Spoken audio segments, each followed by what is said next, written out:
Oke, selamat datang kembali.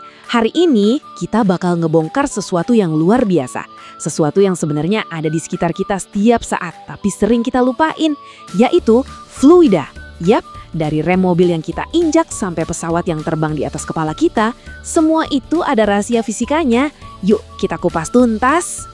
Pernah kepikiran nggak gimana ceritanya dorongan yang enteng banget bisa ngangkat beban yang berkali-kali lipat lebih berat? Atau gimana ceritanya besi seberat ratusan ton bisa terbang gitu aja?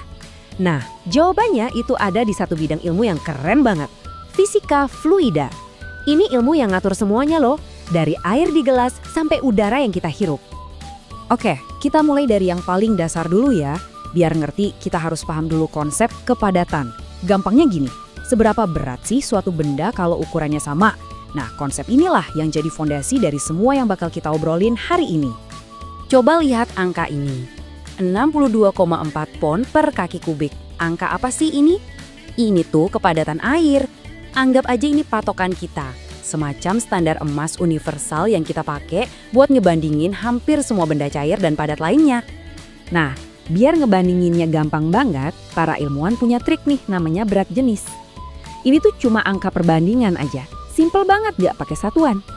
Angka ini langsung ngasih tahu kita, benda ini tuh sekian kali lebih padat dari air atau lebih ringan dari air. Praktis kan? Coba deh lihat tabel ini, bedanya jauh banget. Bensin berat jenisnya cuma 0,72, artinya dia lebih ringan dari air. Makanya kalau ada tumpahan minyak atau bensin di air, pasti ngambang. Terus lihat emas, gila berat jenisnya 19,3, artinya emas itu 19 kali lebih padat daripada air dengan volume yang sama. Nah, perbedaan drastis inilah yang bisa kita manfaatkan buat misahin zat-zat. Dan konsep berat jenis ini bukan cuma teori loh, beneran dipakai di dunia nyata. Contohnya nih, para montir. Mereka pakai alat namanya hidrometer.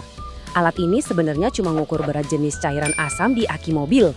Dari situ mereka bisa tahu, wah akinya masih bagus nih, atau waktunya ganti. Keren ya? Nah, sekarang kita masuk ke bagian yang benar-benar mengubah segalanya. Ini datang dari seorang jenius bernama Blaise Pascal. Dia bilang, tekanan dalam fluida yang terkurung itu nyebarnya sama rata ke semua arah.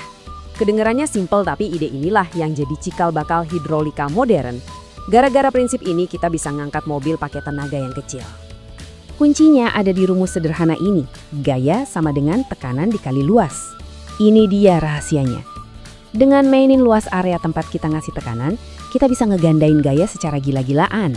Penasaran gimana caranya? Yuk kita lihat. Oke, bayangin ya, kita kasih gaya kecil aja misalnya 5 pon ke sebuah piston yang mungil. Gaya kecil di area kecil ini bakal ngehasilin tekanan sebesar 10 pon per inci persegi, atau biasa kita sebut PSI. Dan tekanan ini nyebah ke seluruh cairan di dalam sistem. Nah, disinilah sulapnya dimulai. Tekanan 10 PSI yang sama tadi sekarang bekerja di piston yang jauh lebih gede. Karena luasnya lebih besar, gaya yang dihasilin jadi berlipat-lipat. Tiba-tiba jadi 50 pon. Wow, kita baru aja ngelipat gandain kekuatan kita 10 kali lipat.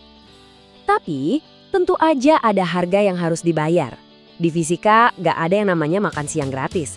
Buat dapetin gaya super besar tadi, kita harus nekan piston kecilnya lebih jauh. Cuma buat ngangkat piston besarnya sedikit aja. Intinya, kita nuker jarak buat dapetin kekuatan. Adil kan? Oke, tadi kita udah ngomongin fluida yang diem. Sekarang, gimana kalau fluidanya bergerak? Nah, di sini muncul jagoan baru, prinsip Bernoulli. Dan percaya deh, prinsip ini adalah kunci buat ngerti kenapa pesawat bisa terbang. Coba bayangin, sungai yang lebar banget dan alirannya tenang. Airnya santai, pelan, dan di kondisi ini tekanannya relatif tinggi. Ingat ya, kecepatan rendah, tekanan tinggi. Sekarang, bayangin sungai yang sama tadi tiba-tiba harus lewat celah yang sempit, kayak di Ngarai. Otomatis alirannya jadi kencang banget kan? Nah, ini dia inti dari prinsip Bernoulli. Pas kecepatan fluidanya naik, tekanannya justru turun. Aneh tapi nyata, makin cepat, makin rendah tekanannya. Perbedaan tekanan ini bukan cuma teori iseng loh, ini ada di mana-mana. Di karburator mobil-mobil zaman dulu, tekanan rendah ini yang nyedot bensin ke mesin. Dan yang paling fenomenal, ini yang bikin pesawat terbang. Udara yang lewat di atas sayap pesawat itu dipaksa bergerak lebih cepat, jadi tekanannya lebih rendah. Sementara di bawah sayap, udaranya lebih lambat, tekanannya lebih tinggi. Nah, perbedaan tekanan inilah yang ngedorong sayap ke atas dan ngangkat seluruh badan pesawat. Simple tapi jenius. Oke, tinggal satu lagi konsep penting. Di dunia nyata kan, nggak ada fluida yang ngalir dengan mulus sempurna. Selalu ada semacam gesekan internal di dalam cairan itu sendiri. Nah, properti ini kita sebut sebagai viskositas.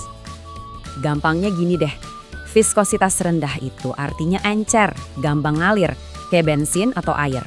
Kalau viskositas tinggi itu artinya kental, alirannya lambat. Bayangin aja madu atau aspal panas. Nah, itu viskositasnya tinggi banget. Dan viskositas ini penting banget di dunia engineering. Ambil contoh oli hidrolik. Dia harus cukup kental buat jadi segel biar gak bocor, tapi di saat yang sama harus cukup encer biar bisa ngalir lancar tanpa buang-buang tenaga. Jadi ini bener-bener soal nyari keseimbangan yang pas. Oke, kita udah bahas banyak banget hal keren. Jadi, apa sih intinya? Apa yang perlu kita ingat dari semua ini? Coba kita ingat-ingat lagi. Pertama, ada kepadatan dan berat jenis yang ngasih tahu kita seberapa berat suatu fluida. Terus ada hukum Pascal, si sihir yang bisa melipat gandakan gaya pakai tekanan. Lalu prinsip Bernoulli yang mengungkap rahasia di balik gaya angkat bahwa kecepatan tinggi itu tekanannya rendah. Dan terakhir, viskositas, si gesekan internal yang harus diperhitungkan para insinyur. Semua ini kalau digabungin jadi fondasi dari teknologi-teknologi canggih yang kita pakai setiap hari. Jadi, lain kali Anda lihat dongkrak hidrolik lagi ngangkat mobil atau pas ada pesawat lewat di atas, sekarang Anda tahu kan? Anda tahu persis kekuatan tak kasat mata apa yang lagi bekerja. Fisika itu ada di mana-mana, benar-benar di sekeliling kita. Pertanyaannya sekarang, setelah tahu semua ini, kekuatan tersembunyi apa lagi yang bakal Anda sadari hari ini? Coba diperhatiin sekitar.